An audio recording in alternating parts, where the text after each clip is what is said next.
del equipo de estudios de Cáritas Española y colaborador de la Fundación FOESA, ¿verdad?, que hace este informe.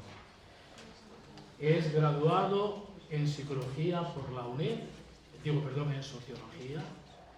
Lleva trabajando en Cáritas desde 1994, o sea que ya tiene experiencia, ¿verdad?, desarrollando, como él dice, numerosas funciones y responsabilidades.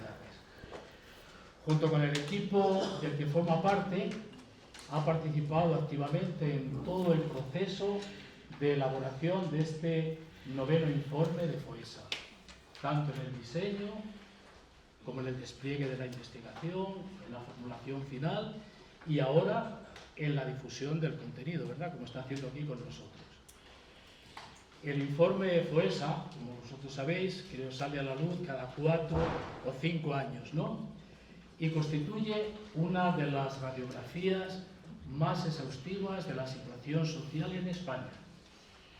Han trabajado directamente en la elaboración de este informe, según la información que yo tengo, unos 140 investigadores y expertos de 51 universidades, centros de investigación y entidades del tercer sector.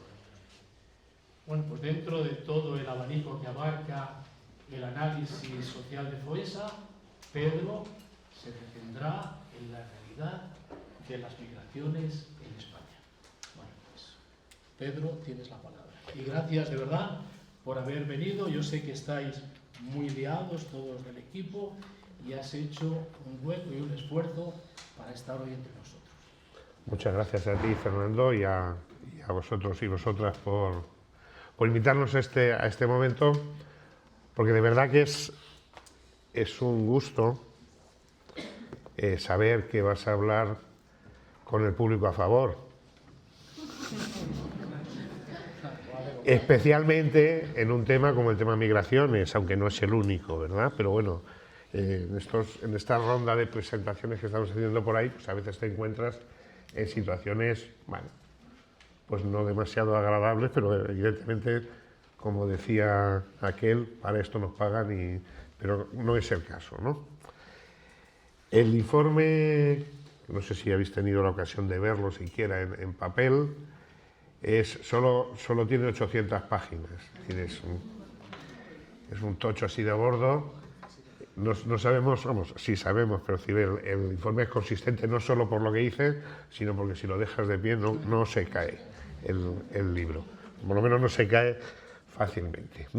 Y si bien es cierto que no tiene un capítulo específico sobre migraciones, no lo tiene porque así lo decidimos, el tema de migraciones, como no podía ser de otra manera, atraviesa por lo menos 5 de los 4 capítulos que el informe plantea. Lo atraviesa transversalmente porque, como nos decía Fernando antes, evidentemente el tema de migraciones es un elemento central en este momento en la sociedad. Si es que alguna vez no lo ha sido, ¿no?, pero en este momento, desde luego. Y yo, con mucha humildad, voy a intentar acercaros a algunas de las cosas que ese informe de 800 páginas dice, no a todas, ni siquiera a todas las que habla sobre migración, algunas que me parecen bueno, pues más importantes, y terminaré osando haceros algunas propuestas, sugerencias, ideas, que desde la plena conciencia de que los que estáis a ese lado de la sala sabéis tanto o más que yo sobre eso, por tanto no las entendáis como prescripciones, sino como, bueno, pues un esfuerzo de lanzar ideas para que las acojáis o no, y para que las debatáis o no, y las tengáis en cuenta en la medida en que sean acertadas, y si no, pues simplemente ya está. Rápidamente, el primer bloque, presentar esto del informe FOESA, por si alguno o alguna no lo conocéis, que será, yo creo, bastante normal. El año pasado la Fundación FOESA cumplió 60 años. En 1965, Cáritas Española, prácticamente recién fundada, y la Iglesia Española con la Conferencia Episcopal al frente, no sé si en ese momento era ya Conferencia Episcopal o todavía era Conferencia de Metropolitanos. probablemente todavía no tenían ni el nombre de Conferencia Episcopal, tienen la intuición de que para apoyar la acción social que necesariamente como Iglesia tenemos que desplegar, necesitábamos tener, entre otros, un apoyo en las ciencias sociales y un apoyo de investigación que nos dijera cómo estaba la realidad. Con esa intuición tan sencilla y tan honda y tan preclara, insisto, estamos hablando de 1965. Yo todavía no había nacido y soy de los viejos del lugar.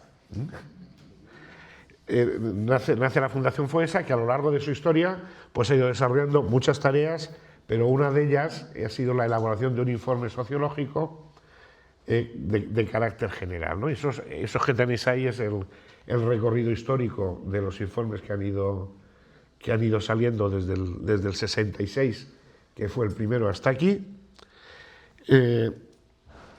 Y en el informe de 2008 se produce un pequeño giro, un pequeño cambio, o un cambio bastante importante en la orientación de los informes.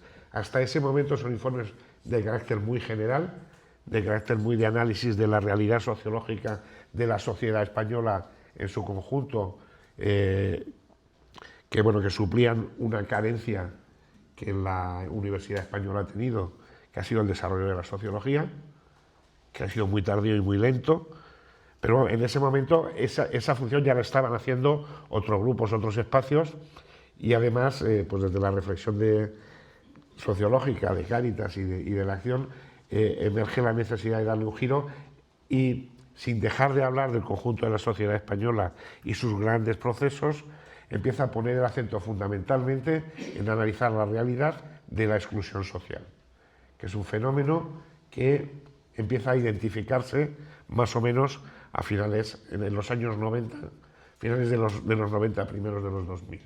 Identificarse sociológicamente, no es que aparezca de repente, empezamos a darnos cuenta de él en ese momento. Y desde ahí, el conjunto de los informes globales, más algún otro intermedio que ha habido, que se ha hecho, pues, por ejemplo, posteriormente a la crisis del COVID, se hizo uno intermedio que no está ahí, pero da igual. Bueno, simplemente deciros esa orientación. E igualmente, desde el año 2008 en adelante, también se ha ido creciendo y ya no se hace solo un informe estatal, sino que y en este último lo hemos conseguido ya del todo, se hace un informe por cada una de las comunidades autónomas del Estado.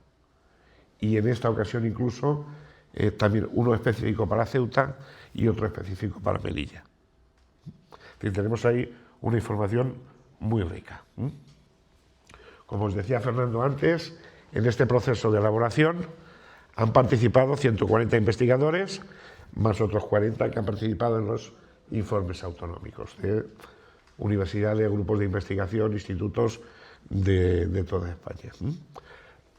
La base fundamental del informe es una encuesta propia que en esta ocasión se ha hecho, hemos recogido 12.300 cuestionarios válidos. Para recoger estos 12.300 cuestionarios válidos para la encuesta, se han tocado más de 100.000 puertas en el conjunto de España. Y recoge información de en torno a 30.000 personas. Esto da unos márgenes de error muy pequeños y una significatividad estadística de la encuesta altísima. Para que os hagáis una idea, las encuestas comunes y corrientes que se publican normalmente, pues el número de encuestas que se manejan para hablar de España está en torno a las 600, 700, 1.500, 2.000. Estamos, por tanto, en un nivel muy alto de representatividad y de confianza estadística. Y en esta encuesta en concreto he buscado el dato de cuántos hogares al menos la persona que contestaba la encuesta había nacido en el extranjero, están incorporados en la encuesta, y me salían 2.300 hogares con una representación o con información sobre 5.500 personas.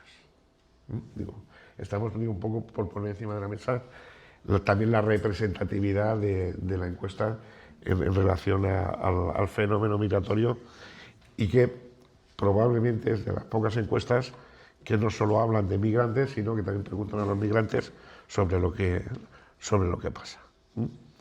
Es de las pocas. Bueno, un cuestionario extenso y muy complejo, con entrevistas presenciales, que para que os hagáis una idea, cuando la persona del hogar acepta al entrevistador o a la entrevistadora, la media de duración de la entrevista es de 45 minutos. Una entrevista de 45 minutos, de media, supone que hay entrevistas de hora y media, y bueno, pues la gente con muchísima paciencia acepta este asunto.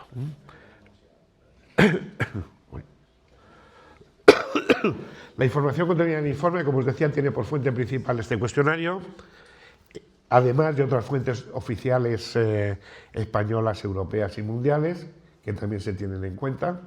Y en esta ocasión, por primera vez, hemos hecho también un pequeñito esfuerzo de hacer una investigación de tipo cualitativo en base a entrevistas a personas, en situación de exclusión social, que como después entraré un poquito sobre ella, no me detengo más aquí, ¿no?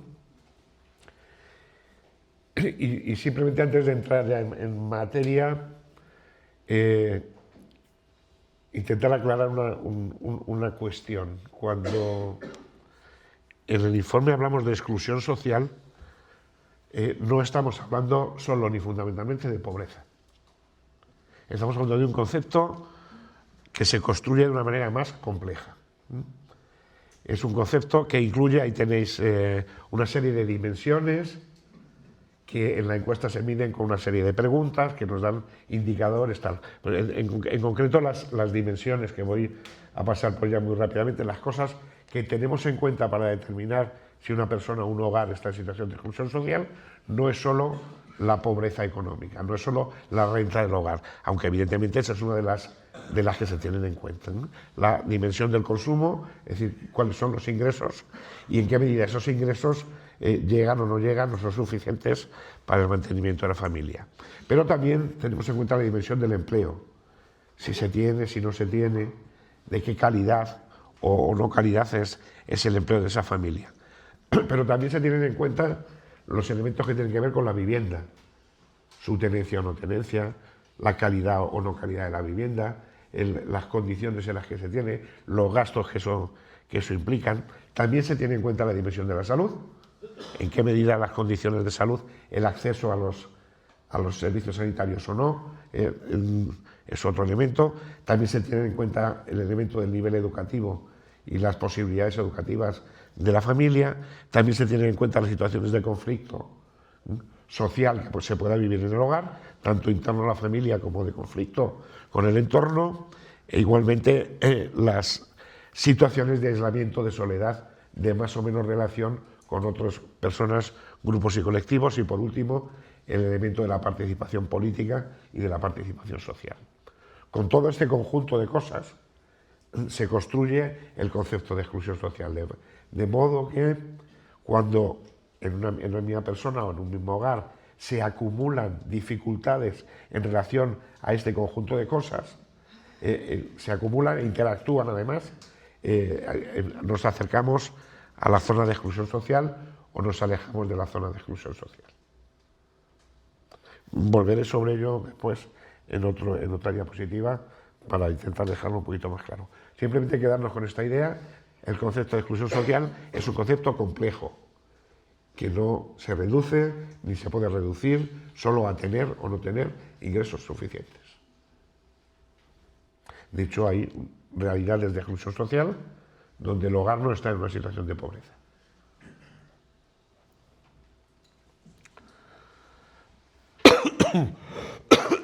Aquí. Un segundo bloque de lo que os quiero contar tiene que ver con los flujos y las políticas migratorias, que en el informe se exploran y explican mucho más profundamente de lo que yo voy a hacer aquí, pero que creo que es importante tenerlas como referencia y como marco. Evidentemente, elemento de la inmigración es uno de los factores, uno de los vectores del cambio social que se ha producido en España en los últimos 30 años. En sociología, esto del cambio social es un concepto estandarizado, o del que se habla mucho, y es cuando una sociedad varía fundamentalmente, tiene un cambio profundo en su manera de ser, de estar y de hacer. Uno de los factores del cambio social de España en los últimos 30 años es el que tiene que ver con la inmigración. Es el haber pasado de ser un país eminentemente emisor de migrantes a un país receptor de migrantes. En 1980 escasamente convivían con nosotros 184.000 personas nacidas en el extranjero. En 1980, no estamos hablando del siglo pasado, pero no de hace tanto tiempo, ¿vale? Hace 30 años. En 2024 estamos hablando de 8,8 millones de personas. El cambio es brutal, es un elemento sustancial.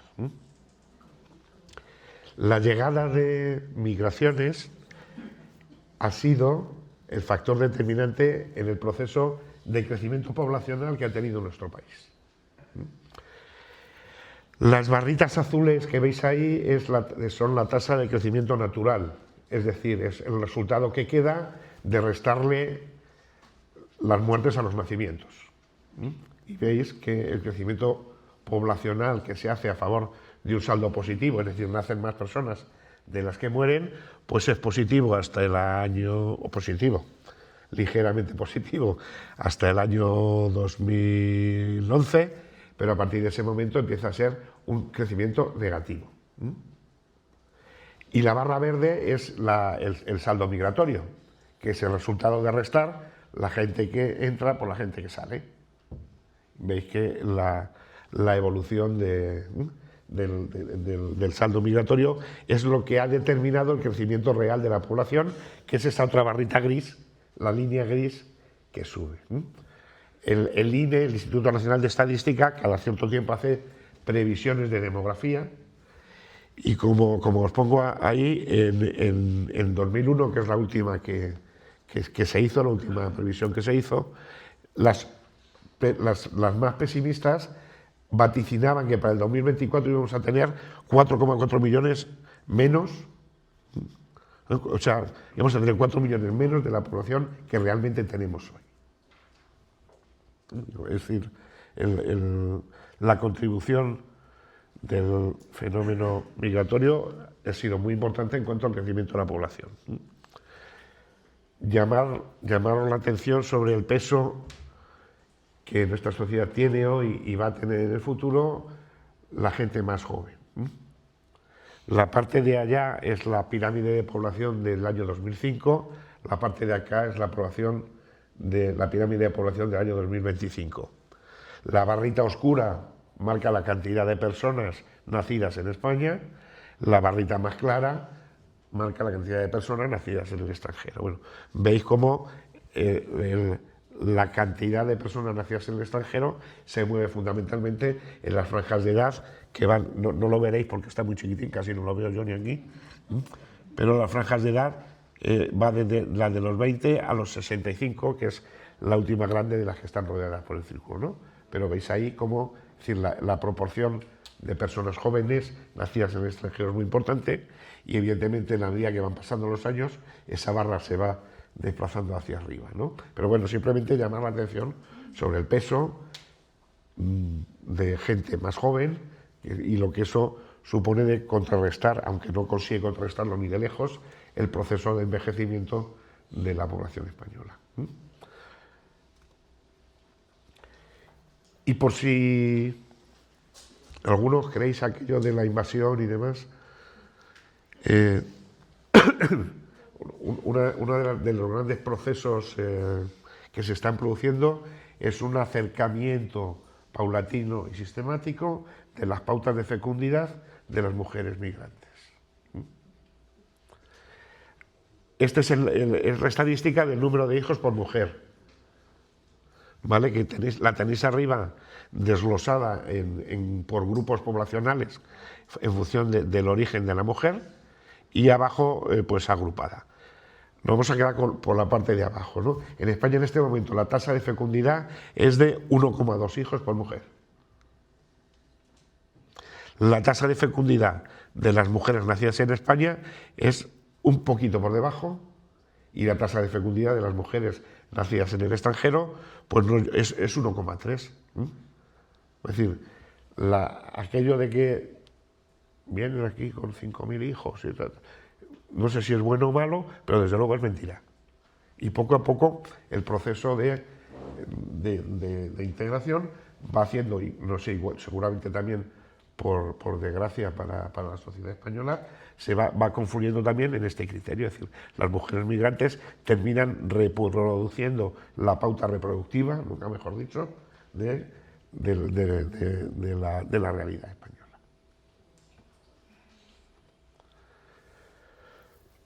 Volvemos al gráfico anterior, ya despejándolo de la tasa de crecimiento natural, para quedarnos solo con el saldo migratorio. Los puntos rojos que tenéis abajo de la gráfica corresponden a los procesos de regularización extraordinaria que a lo largo de la historia se han producido.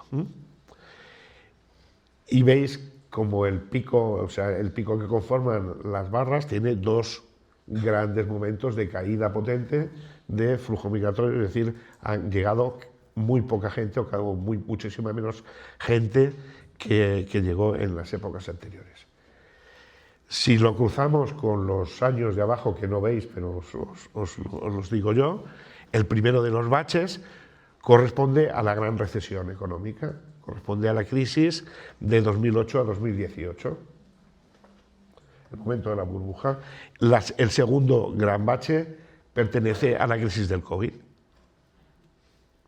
Es decir, podemos decir sin lugar a dudas, sin ningún lugar a dudas, que en España al menos los flujos migratorios van de la mano de los flujos del mercado de trabajo y de los flujos de la economía. Y nada tienen que ver, o muy poco tienen que ver, con los procesos de regularización.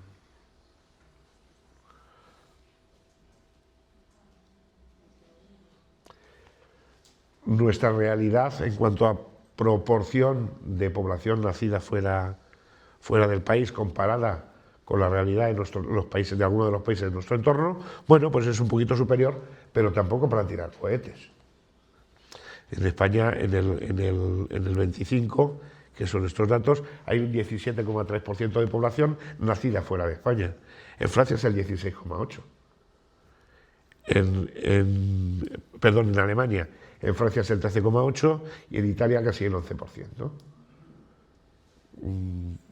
Si nos comparamos con otros países, pues tenemos una realidad que es bastante parecida a la suya. Un análisis muy rápido de cuál ha sido la trayectoria política en cuanto a políticas de inmigración que se han puesto en práctica. Podemos hablar como de tres etapas. Una primera del 85 al 91, que coincide con la salida de la primera ley de extranjería, en la que, bueno, pues podríamos resumirlo en que fundamentalmente lo que hay es una obsesión controladora por parte del legislador en el control de flujos y en el control de entradas. Y ahí están enciscados en controlar eso. La ley de extranjería nace en un momento, como hemos visto antes, en el que ni siquiera el fenómeno migratorio era todavía significativo en nuestro país, pero después se mantiene, ¿no? Y bueno, pues es claro, si tú tienes la obsesión por no dejar entrar, a pesar de eso la gente entra, y por tanto es también una etapa en la que se inaugura la cierta cultura de, bueno, pues no cambiar de política, pero de vez en cuando, porque si no la cosa se nos va de las manos, permitir procesos de regularización extraordinaria de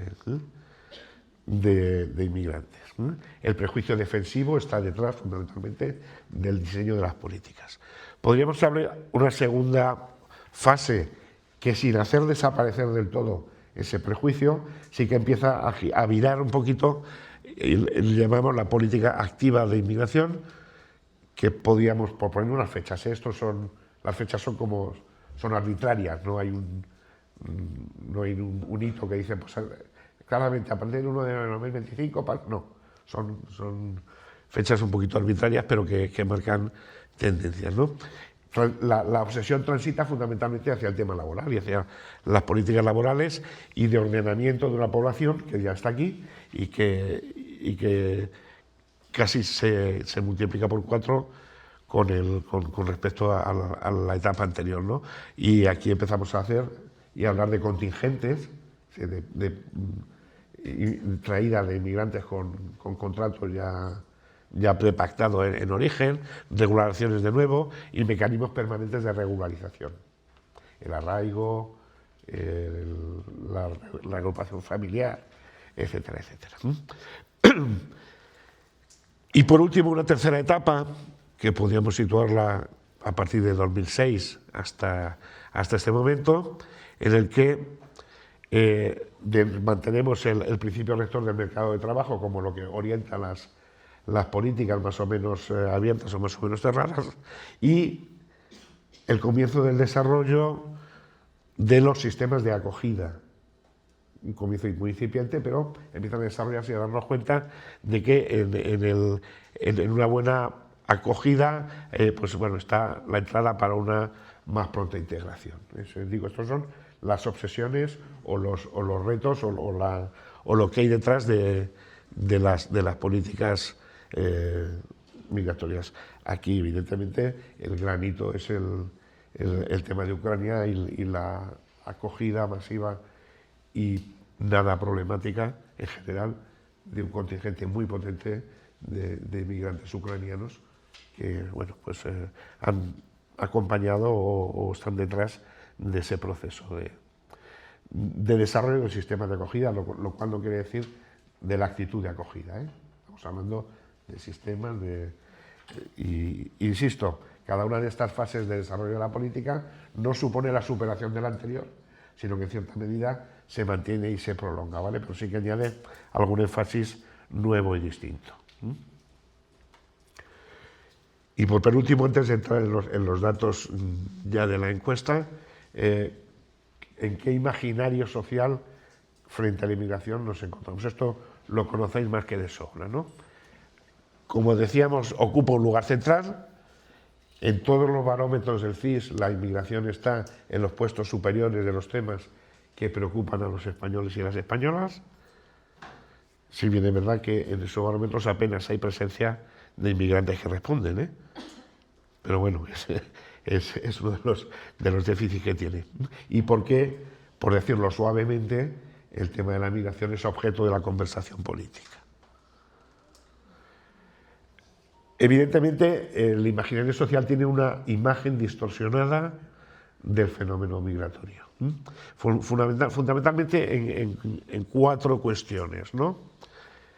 Hay la opinión del volumen, una opinión exagerada sobre el volumen real que representa la inmigración en relación a la población.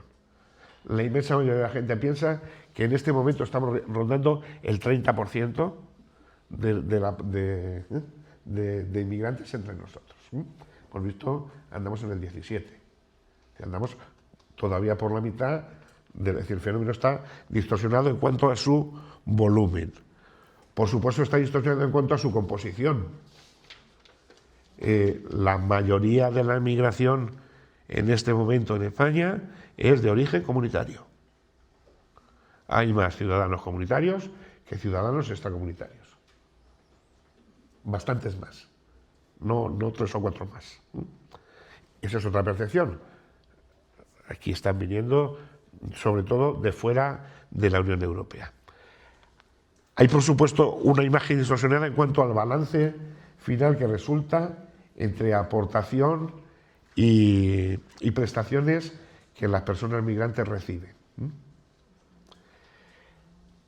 El año pasado la Universidad de Murcia, la Facultad de Economía de la Universidad de Murcia sacó el último estudio de los muchos que se han hecho. La FUNCAS hace unos años sacó otro, en el que decía, una de las conclusiones que sacaba es que por cada euro que la población migrante recibe, aporta a las arcas públicas 1,72. comparado con la población española, que por cada euro que recibe en todo tipo de prestaciones aporta a las arcas públicas 1,32 euros. Digo, esto es referido solo a la región de Murcia, pero bueno, pues la realidad no creo que sea muy distinta en el conjunto del Estado. Seguramente no coincidirán exactamente las proporciones, pero por ahí. Y por supuesto, una imagen distorsionada en cuanto a la vinculación de migración y delincuencia, que además agravada por la manera en la que se dan los datos. Si tú comparas un núcleo de población de una edad joven con el conjunto de la población desde los 0 hasta los 80 años, evidentemente el porcentaje. Si me quieres comparar, compárame las franjas de edad y verás cómo es absolutamente mentira que la proporción de delincuentes migrantes sea superior a la proporción de delincuentes nacionales. Delincuentes migrantes hay, claro, pero españoles también. Bueno. Enfrentamos entonces, y sobre esto volveré después, como tres grandes discursos en relación a la inmigración, y que los tres yo creo que nos tienen que hacer pensar. Un discurso de odio, de rechazo, de tal, que no voy a incidir en él porque lo conocéis más que de sobra. Un discurso de indiferencia y distancia. Yo no soy racista, mi vecino de arriba es marroquí, pero si me cruzo con él, hasta igual lo saludo, pero ya está, poquito más, ¿no? Y un discurso de cálculo-utilidad en el que lo que decimos es lo que dicen, sí, que es el discurso más proclive o más cercano, más favorable al fenómeno de la inmigración, considera la migración desde su perspectiva utilitarista. Es que aportan, es que los trabajos, es que las cotizaciones, es que la fecundidad, es que como si estuviéramos hablando de recursos. Y bueno, estamos hablando de personas, ¿no? Este es el discurso, yo creo que minoritario, no los tengo cuantificados por este momento minoritario, pero el más proclive de los discursos extendidos. ¿Es en este en el que tenemos que seguir incidiendo? Lo dejo ahí planteado para después. Bueno, vamos con los datos. Esta es la parte más ardua. Intentaré pasarla rápidamente, ¿no? Veis en el gráfico que hay una primera cosa que decir, y es que la exclusión social no la hemos importado. No es un fenómeno que se produce fundamentalmente por la llegada de personas migrantes. De hecho, sobre el total de la población en exclusión social en la encuesta de 2024, el 69% de las personas en situación de exclusión social son personas de nacionalidad española. Y el resto, bueno, pues veis ahí la distribución por continentes del resto de realidades. Primera idea, la exclusión no es un fenómeno importado.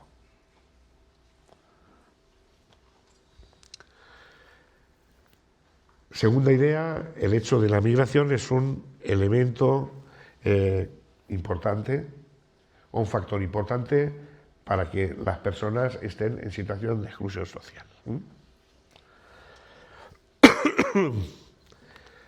Vamos a quedarnos con una idea general. La tasa general de exclusión es 3 veces superior entre la población migrante que entre la población española. 3 veces. Y la tasa de exclusión severa es casi 4 veces mayor.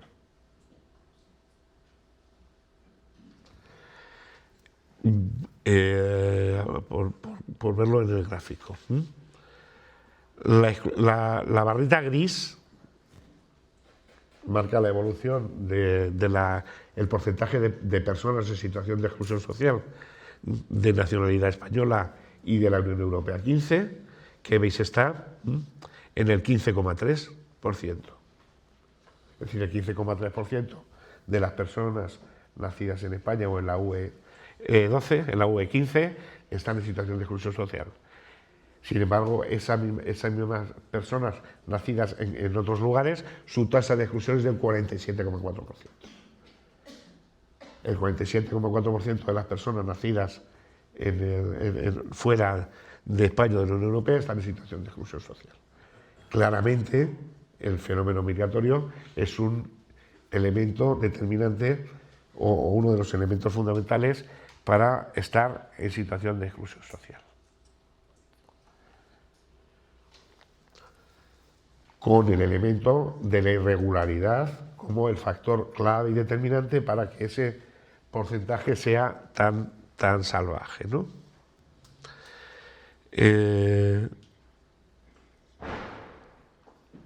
Los migrantes en situación regular tenían en 2004 una tasa de exclusión del 19,6%. Los migrantes en situación irregular tenían una tasa de exclusión social en 2024 del 46,1%. Y si nos vamos pero estamos hablando de exclusión severa, ¿vale?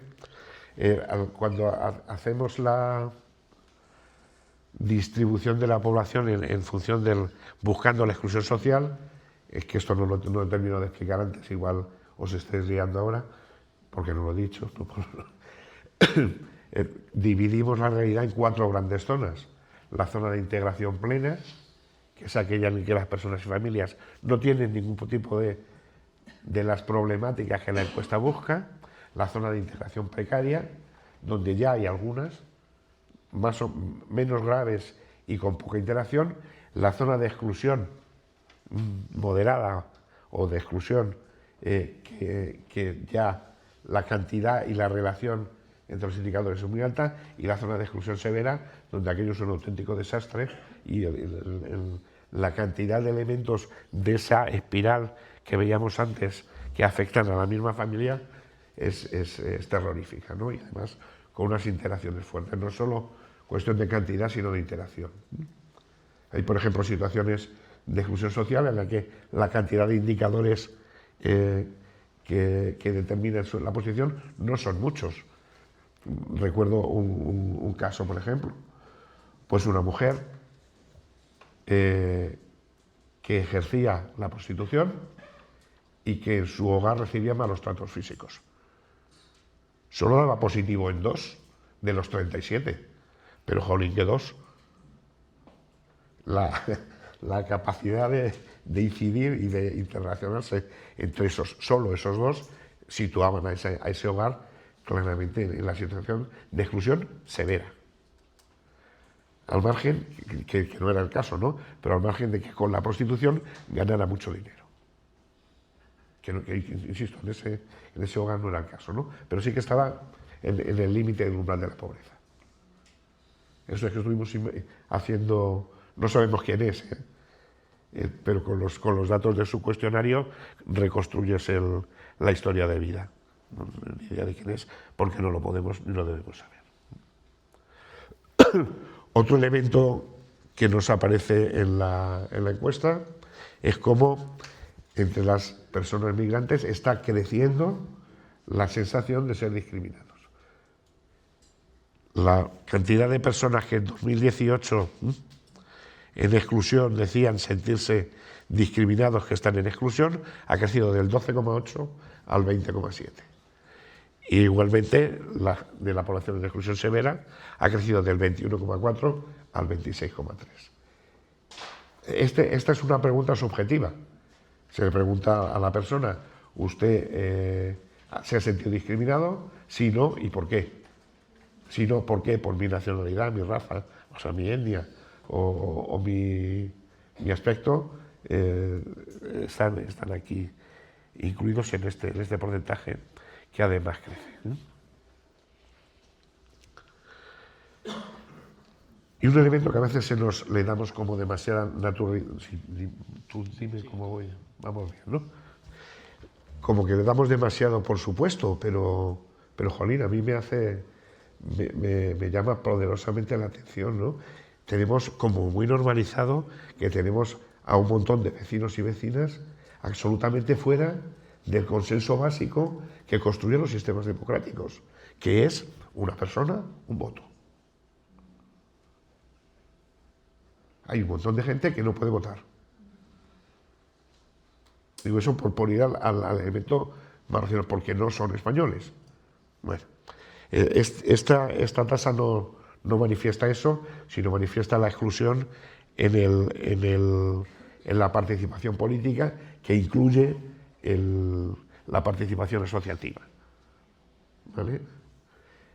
Incluye si vota o no vota, y si participa o no participa en algún tipo de asociación de algún tipo, ¿no? Por eso igual os sorprende la barra de arriba, que son los ciudadanos de los países del este los que sufren en una mayor medida la situación de exclusión política, ¿no? Con una cultura que rechaza muy mucho lo colectivo y el asociacionismo. Bueno.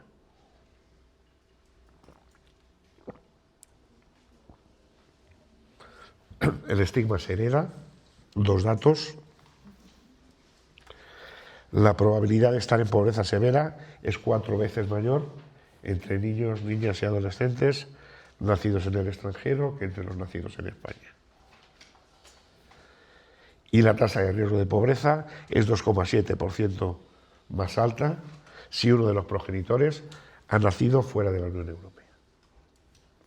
Son 2 datos de los muchos que podríamos aportar, porque hay datos también en relación con el nivel educativo de los padres, con, bueno, el estigma del hecho migratorio y de la exclusión es un elemento que se hereda. Todavía no tenemos recorridos suficientes para hablar de terceras generaciones.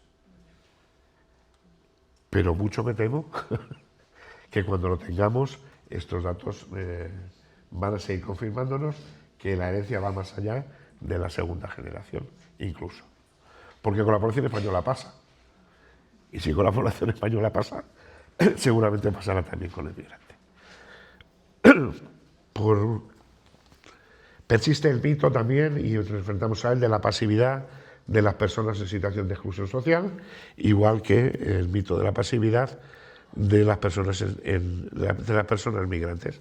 Vienen aquí a chupar del bote y a vivir de las rentas, de las paguitas. Tal. Bueno, en nuestra encuesta no he sido capaz todavía, aunque lo quiero hacer, porque no tenía la manera de hacerlo fácil, de desagregar este mismo dato con la población migrante. Pero lo podemos hacer y lo haremos. Porque estoy convencido que en el caso de la población migrante el dato es todavía más contundente. Convencido. No lo afirmo, pero lo afirmaré. 3 de cada 4 hogares en situación de exclusión severa están activados. ¿Qué significa que están activados? Significa que o bien tienen trabajo, o bien están buscándolo activamente, o bien están formándose para encontrar el trabajo, o bien están participando en algún tipo de proceso de acompañamiento desde los servicios sociales públicos, desde Cáritas, desde Cruz Roja, desde el tercer sector de acción social. 3 de cada 4. Empíricamente podemos decir que no son las personas las que fallan, sino lo que está fallando es el sistema.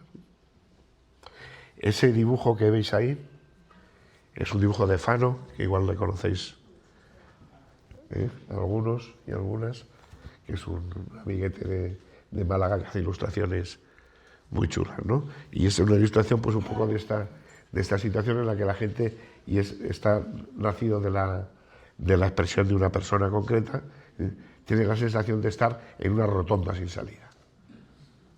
Yo estoy moviéndome, estoy haciendo cosas, no estoy quietecito parado, ¿no? Pero es que por más vueltas que doy, la situación no tiene salida. Y por último, antes de pasar a la última parte, 10 minutitos, perfecto. La investigación que os decía de tipo cualitativo que hemos hecho. Hicimos una serie de entrevistas a personas, a 50 personas de distintos lugares del Estado en situación de exclusión social. Y queríamos saber, a través de una entrevista larga y profunda, no de preguntas sino de narración, a partir de su historia, qué elementos les habían ido empujando en una dirección hacia la autonomía o en una dirección hacia la dependencia, o si quiere decirlo así, en una situación hacia la exclusión o una situación hacia la inclusión social. Bueno, y se hace una serie de preguntas, de elementos y de cuestiones para intentar determinar qué factores son los más importantes. Se distingue entre hogares migrantes y hogares autóctonos. La primera conclusión es que es absolutamente imposible determinar una trayectoria uniforme. No hay factores que incidan de misma manera en una familia o en otra. Y el mismo factor puede ser un factor que empuja hacia la exclusión o que empuja hacia la inclusión social. La clave no está ahí. Sorprendentemente hay mucha más igualdad de la esperada entre los procesos de los hogares migrantes y los hogares autóctonos. Evidentemente el gran fenómeno diferencial es de la irregularidad, de nuevo aparece también en lo cuantitativo. Pero sí que hay un elemento clave que es determinante en la inmensa mayoría de los procesos para empujar una familia, una persona, hacia la autonomía, hacia la integración social, que es el contar o no contar con una red sociofamiliar de apoyo. Donde se tejen vínculos, la exclusión es reversible. Donde los vínculos se rompen, los procesos de profundización en las situaciones que llevan a la exclusión son mucho más graves y mucho más difíciles de revertir. Más allá de los datos, algunas miradas rápidamente. Esto voy a pasar muy rápidamente porque os lo sabéis de sobra.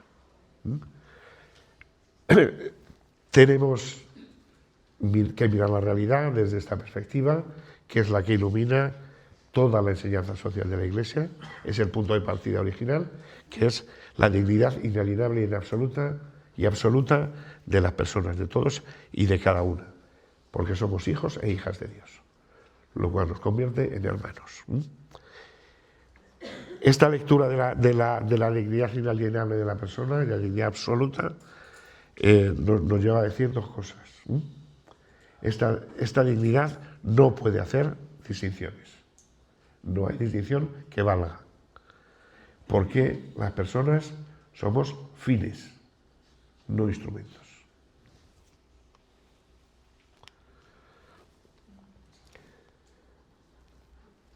Invitarnos a construir la amistad social a la que nos invitaba Francisco en Fratelli Tutti. Construir un mundo sin otros y sin ellos, que además, especialmente en ese proceso de construcción, incluye, y si no vamos mal, a las personas más vulnerables. Una amistad basada en el diálogo, en el que reconocemos y sabemos que el argumento ajeno algo de verdad puede tener y algo de verdad suele tener, y sobre todo que nuestra identidad, que es necesaria y necesitamos una identidad propia, no se construye fundamentalmente como un castillo que hay que defender, sino como una fortaleza, como una riqueza que hay que compartir. Y a veces tenemos la idea de que la identidad es una fortaleza a defender. Y el amor, la amistad social, el amor social, no es solo ni fundamentalmente una propuesta para las relaciones interpersonales, que lo es. Es una propuesta de carácter y calado político. Es una propuesta que debe de construir ordenamientos jurídicos, modificar estructuras y transformar instituciones. En esto sí que no voy a detenerme en absoluto, porque lo conocéis de sobra, es el programa que Francisco nos encarga para trabajar en el mundo de la inmigración: acoger, proteger, promover, integrar, sin olvidarnos de que la gente puede y debe tener el derecho a no migrar, y eso hay que ayudarlo y construirlo también, pero hasta que lleguemos a eso, y aunque llegáramos, aunque no quisieran ejercerlo, nuestras tareas son estas 4. yo no me detengo aquí porque lo conocéis de sobra, lo habéis trabajado y no, no os voy a decir yo cosas. Retos sociales y políticos.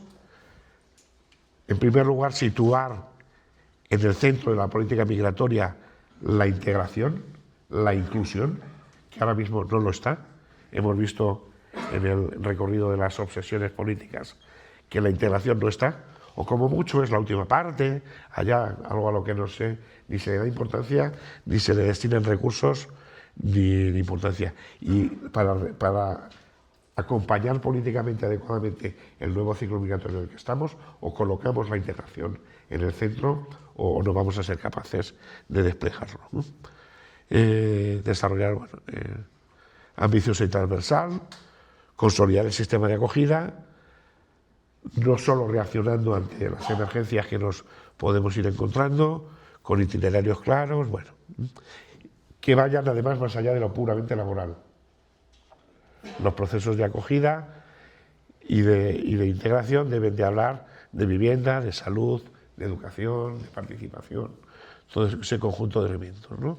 Acceso a prestaciones, incluso para personas en situación de irregularidad, como reconoce la propia ley de extranjería.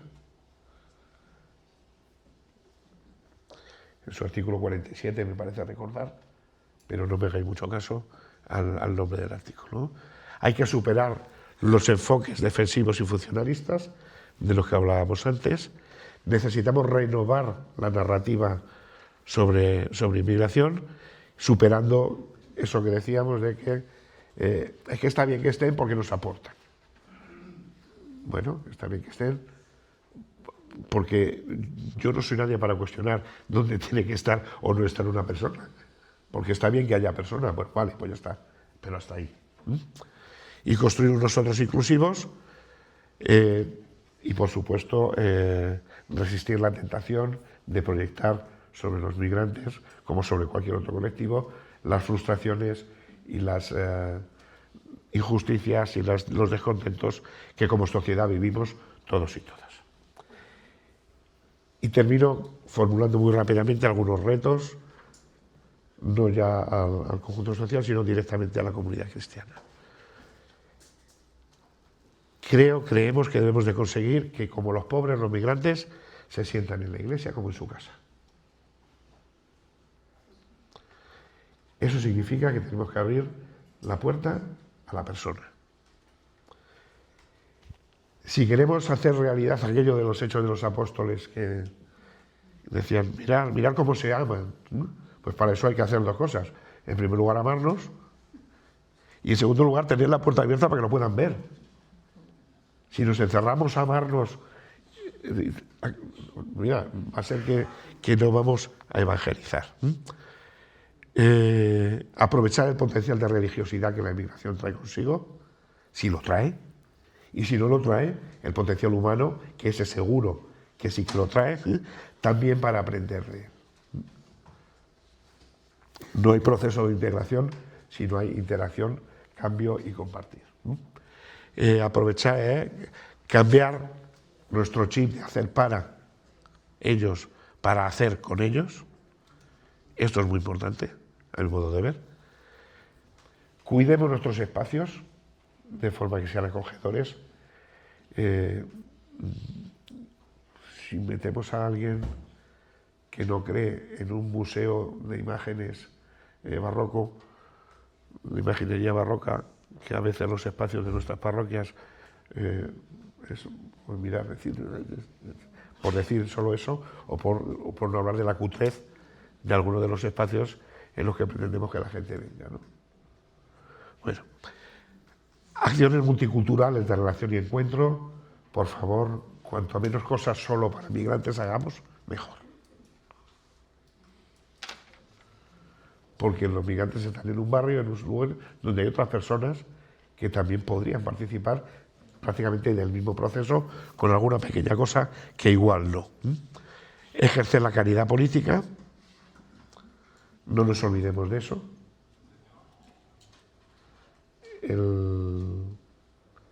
Nuestra tarea, nuestra misión como Iglesia incluye la denuncia, incluye la propuesta, incluye la incidencia, incluye directamente lo político, no es solo una cuestión de quedarnos con la caridad cercana.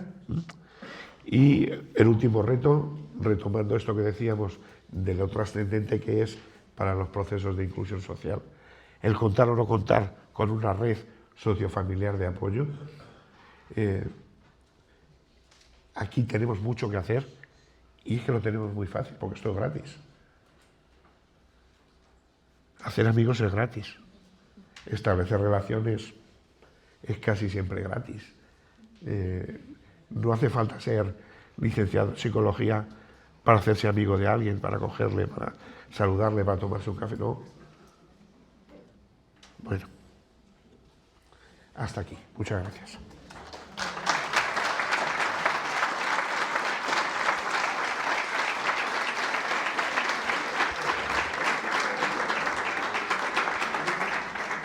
Bueno, pues gracias, Pedro, por tu exposición.